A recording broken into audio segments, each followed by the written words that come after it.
Olá, pessoal. Boa tarde. Meu nome é Mônica Nunes, eu sou jornalista. Eu fiz mestrado aqui na UERJ pelo programa PPG-Com da UERJ, Comunicação Social. Eu sou agora doutoranda na UERJ, também no programa de comunicação, só que agora o PPG-Com está fazendo uma parceria com o Instituto de Nutrição, e o meu orientador é o professor Francisco Romão, que me recebeu agora com muito carinho desse meu trabalho, que é intitulado, pelo menos provisoriamente, né?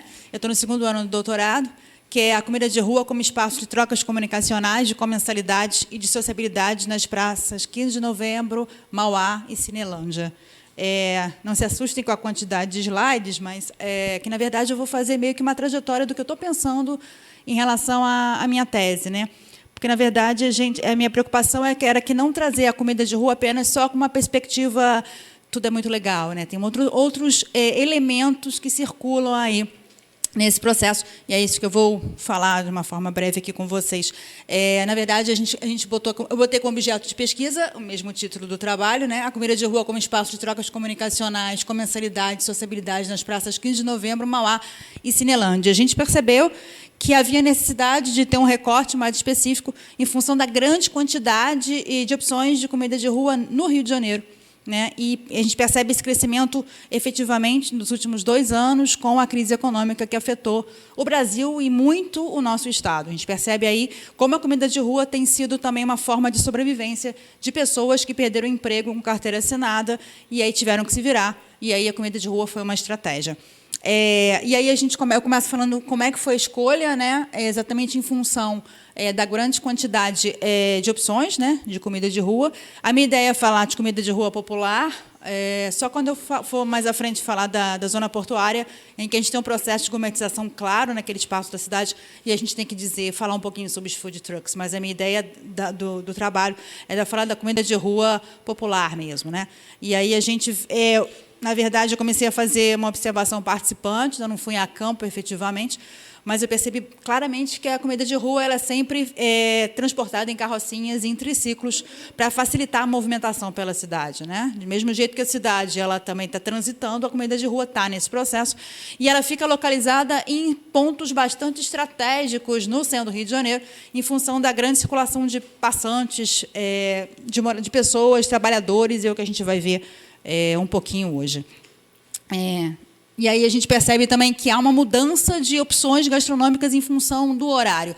De manhã a gente tem algumas ofertas de alimentos e, quando vai escurecendo, outras ofertas vão surgindo. Isso é interessante a gente começar a perceber nos fluxos, né? Então, a hipótese da minha tese de que a comida de rua ela cria espaços de trocas comunicacionais, sociabilidades entre vendedores, consumidores e indivíduos que circulam por esse território gastronômico que a gente coloca entre aspas, a partir do momento que ele se estabelece nas 3 praças, né, que a gente está pensando em pesquisar, e além de possibilitar a ocupação de forma negociada, porque o que a gente percebe ali é a presença também, além dos vendedores de comida de rua, a gente tem também camelôs que vendem de tudo um pouco, né? A gente tem a presença aí de guardas municipais e também do centro presente, dos policiais. Então, eu quero tentar compreender como é que são essas relações. Como é essa divisão territorial, né? Como é que são essas... Porque eles estão sempre nos mesmos lugares, todos os dias. Então, a gente quer saber como é que é essa relação, que tem alguma coisa, tem alguma negociação aí com o poder público, né? Porque não são todos os negócios que são autorizados, digamos assim. Então, eu quero tentar entender esses códigos. Eu não sei se eu vou conseguir, mas eu quero tentar compreender como é que isso funciona, né? E investigar de que forma essa comida pode ser mediadora dessas relações sociais, comunicacionais, comensalidade, sociabilidade. A gente percebe que voltou aqui, gente? A gente percebe que, quando tem comida, as pessoas se reúnem, conversam, mesmo que seja de uma forma bem rápida, no centro do Rio de Janeiro, né?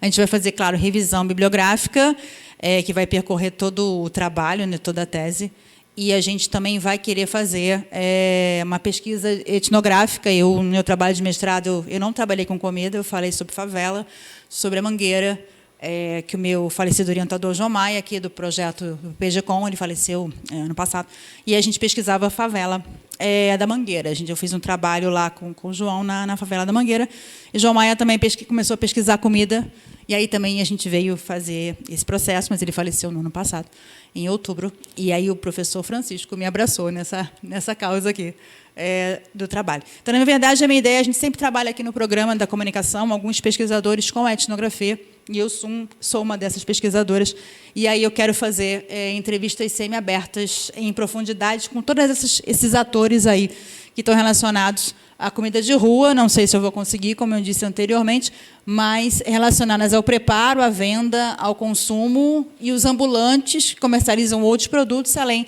daqueles outros atores sociais que eu havia citado anteriormente. Na verdade, a ideia é estar com contato com o objeto o tempo inteiro, para ver o que ele vai me dizer, para onde eu vou seguir, né? Que acho que o objeto sempre nos fala muito na hora que a gente está em campo. Então, a ideia é fazer com que ele me mostre esse caminho. Então, na verdade, aqui, falando de uma forma rápida, um pouquinho dos 3 capítulos que a gente está começando a desenhar.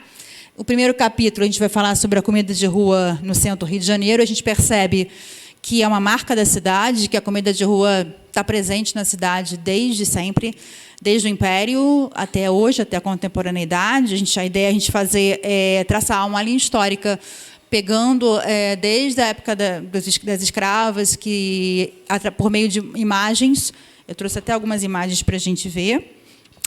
Aqui a gente está vendo ambulantes vendendo comida no Caminho das Lanternas, que ligava o Paço Imperial na Praça 15 até o Palácio em São Cristóvão. A gente percebe aí a presença da comida de rua por meio de gravuras, né? A gente está iniciando esse processo. As escravas também, ou que acabaram de conseguir a alforria, vendendo aí alimentos. Elas vendiam quitutes também, aí era um processo. Isso tudo no centro do Rio de Janeiro, para tentar se sustentar de alguma forma, né? Mulheres negras também vendendo mais frutas e legumes, né?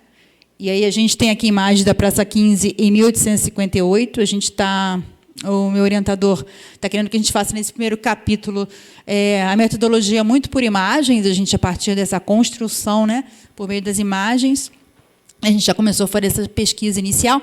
Aqui é a Praça 15, em 1890, assim, né, século XIX, está tudo tão diferente do que a gente vê hoje, né? E aí os ambulantes, né, que aí a gente vê a questão que é o ambulante da comida de rua no século XIX, é uma foto Marc Ferrer, e aí a gente percebe a questão homens, né? A questão da sujeira também é bem marcante, a questão dos alimentos ali disponibilizados. A gente também tem outros exemplos aqui, são vendedores de bebidas. Ali também um vendedor de cebolas. E aqui uma ambulante mulher branca. Eu tive dificuldade. Faltam 10?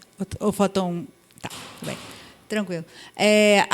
Uma mulher branca, né? Difícil a gente conseguir uma imagem de uma mulher branca ambulante. Eu percebi muitas imagens, pelo menos nesse início de pesquisa, de mulheres negras, escravas ou ex-escravas, mas mulheres brancas a gente percebeu ainda pouca presença. Aqui uma marca da cidade também são os quiosques na Praça 15, em 1890. A ideia desse primeiro capítulo é falar dessa trajetória e falar também que os quiosques foram derrubados na época de Pereira Passos, né? Na verdade, eles não eram bem vistos, né? Era um lugar de sujeira, enfim. Então, também, naquela retomada do bota abaixo do Pereira Passos, né, no centro do Rio de Janeiro, os quiosques também foram alvo dessa mudança. Aqui a gente tem no centro do Rio de Janeiro, a gente tem a presença ali do lado esquerdo de quiosques e do lado direito de muitos ambulantes e vendendo ali alimentos no meio da rua. Aqui é um quiosque tradicional, já é um quiosque mais arrumadinho, né, vendendo esses quiosques. Teve uma novela das 6 que relatou isso muito bem, agora eu não vou lembrar o nome, mas que falava muito do centro do Rio de Janeiro, que foi com Lázaro Ramos, e aí trazia muito bem essa questão. E aí esses quiosques que vendiam jornais, cigarros e aí alimentos também, bebidas. Aqui a gente pensou no primeiro capítulo falando da comida de rua e a gente vai dividir essa trajetória, né, nos tempos do Império, depois dos quiosques, a reforma de Pereira Passos, e a gente tem que falar dessa reurbanização do Eduardo Paes e a tentativa dele de retransformar essa cidade, né? Se Pereira Passos queria falar de uma cidade maravilhosa, cidade pujante, já Eduardo Paes queria vender a imagem de cidade olímpica, e o que ele fez com a nossa zona portuária, né? A gente percebe isso até hoje. A gente tem a questão da fonte de renda para a população. Na verdade, a comida, o alimento é uma marca social, em que os escravos e as mulheres também sobreviviam em função disso.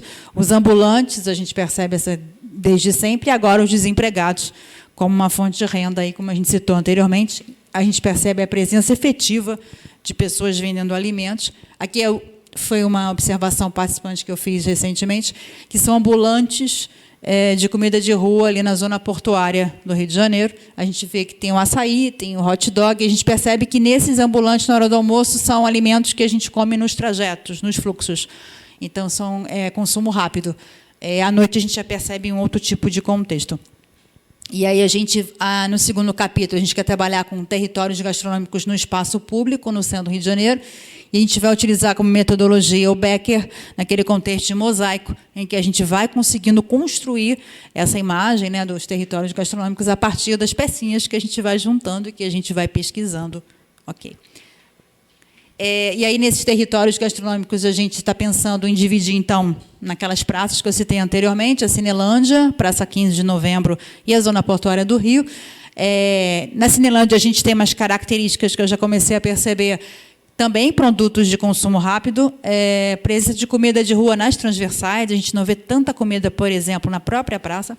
A gente percebe mais nas transversais, ali perto do consulado americano, tem o pessoal na esquina vendendo quentinha, tem um cara vendendo cuscuz na porta de um restaurante mais chique, mas na Cinelândia mesmo, a gente tem a presença ali de muitos moradores em situação de rua, e também feiras de vendas de roupas, enfim, tem só um queijo quente lá no cantinho. Engraçado que me surpreendeu, achei que eu ia achar mais opções ali. E encontrei mais nas transversais da Cinelândia. Na Praça 15, a gente também percebeu a presença de mudança de cardápio com muita rapidez. A gente passa, sei lá, um mês sem ir, a gente começa a perceber outras ofertas aí.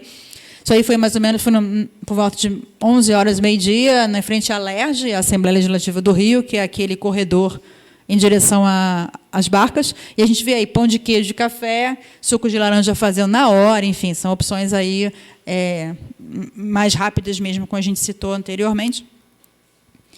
E aí a gente percebe aí na questão da Praça Mauá, que aí eu estou pensando em falar de comida sem frescura versus gourmetização, e que a gente vai falar da revitalização da Praça Mauá, do processo de gentrificação, e que, apesar de todo esse processo de gentrificação, que a Praça Mauá foi construída numa perspectiva para ser um novo cartão postal da cidade para os turistas, já vista agora a roda gigante, que está para ser inaugurada, né?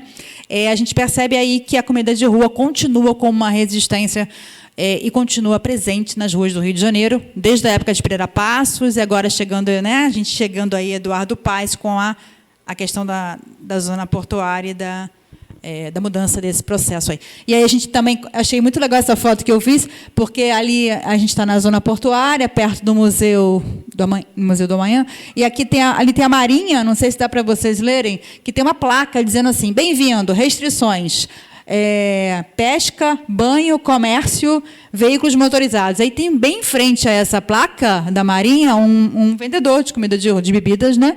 Em frente, ali na boa, com triciclo, tem uma outra imagem que está no celular de boa, assim, na frente da placa, assim, ou seja, a cidade é nossa, não adianta vocês virem com placa, que a gente vai continuar. Achei isso sensacional. Eu falei, gente, é isso, né? É isso que a gente quer pesquisar o tempo inteiro.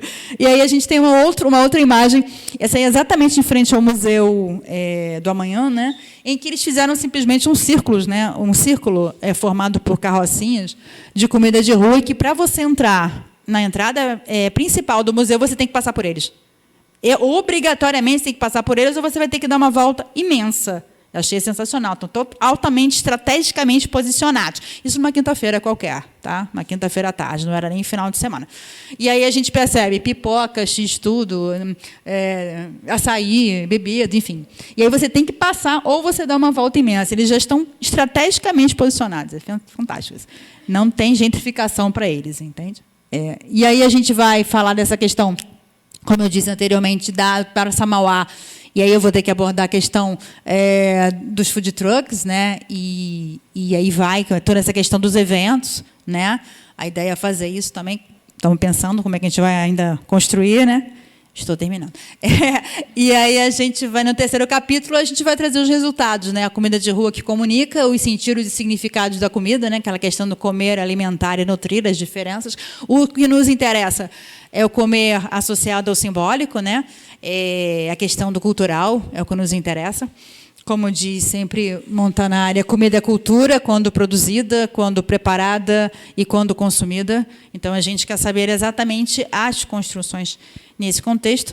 E o simples ato de comer acompanhado ou sozinho possui um significado simbólico infinitamente superior às necessidades biológica e nutricional. Nossas escolhas alimentares são totalmente mediadas pela cultura e pelos códigos sociais de cada local ou contexto. E aí a gente vai trazer no último capítulo, tentar trazer esses resultados aí e falar também desses espaços de negociação que acontecem e de conflitos que acontecem nesses 3 espaços. Não sei se eu vou conseguir, mas acho que o próprio objeto, a comida de rua, vai me trazer o norte. É isso. Obrigada.